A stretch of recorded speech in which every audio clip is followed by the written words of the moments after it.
አቶ ስዬ አብርሃ በወቅታዊ ጉዳይ ጋር ከአንድ ሚዲያ ጋር ቃለ መጠይቅ አድርገው ነበር። በዚህም በርካታ ጉዳዮችን አንስተዋል። ስለ ህወሓት፣ ስለ ፋኖና እንደዚሁም ደግሞ ስለ ኤርትራ ጉዳዮችን አንስተዋል። በዋናነት ደግሞ በህወሓት ጄኔራሎችና እንደዚሁም ደግሞ በኤርትራ በኩል ባለው ሁኔታ ላይ እንግዲህ ያለውን ግንኙነት ሰፋ አድርገው ትንታኔና ትችት አቅርበዋል።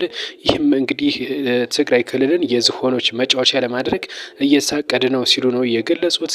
የኤርትራው ፕሬዚዳንት ኢሳያስ አፈወርቂ የህወሓት ጄኔራሎችን እንደ ሀያ ካልጫንኳችሁ እያለ ነው የሚገኘው። እንደሚጫኑለትም ስለሚያውቅ እንደሚታዘዙለትም ስለሚያውቅ ነው ሲሉ ከበድ ያለ ትችት አድርሰዋል በህወሓት ጄኔራሎች ላይ ማለት ነው።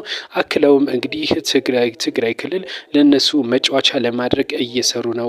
በተለይ ኢሳያስ አፈወርቂ ነው ይህንን በዋናነት እየሰራ ያለው ሲሉ ነው እንግዲህ የተቹት ማለት ነው። እናም ህወሓት ከዚህ ድርጊቱ መቆጠብ አለበት፣ እናም ለዚህ ጥንቃቄ ማድረግ ያስፈልገዋል ሲሉ የህወሓት ጄኔራሎችን ተችተዋል።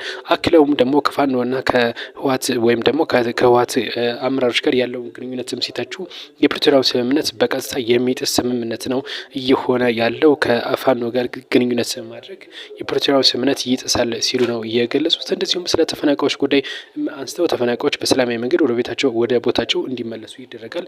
እንደዚሁም ስለ ትግራይ ግዛት አንድነት ተጠይቀው ነበር። ስለሱም ሲመልሱ በሰላማዊ ወይም ደግሞ ፕሪቶሪያው ስምምነት ነው እንጂ በጦርነት ምንም አይነት ግዛት ወይም የግዛት አንድነት አይመለስም ሲሉ አክለው ገልጸዋል። የቀድሞው የመከላከያ ሚኒስትር ስዬ አብርሃ እንግዲህ በርካታ ጉዳዮችን አንስተዋል። በወቅቱ ያለውን ሁኔታ እንግዲህ ተንተርሰው ማለት ነው። እንደሚታወቀው በአማራ ክልልና በትግራይ ክልል ድንበሮች በግዛት ይገባኛል ቦታዎች ላይ ጦርነት መከሰቱ ይታወቃል።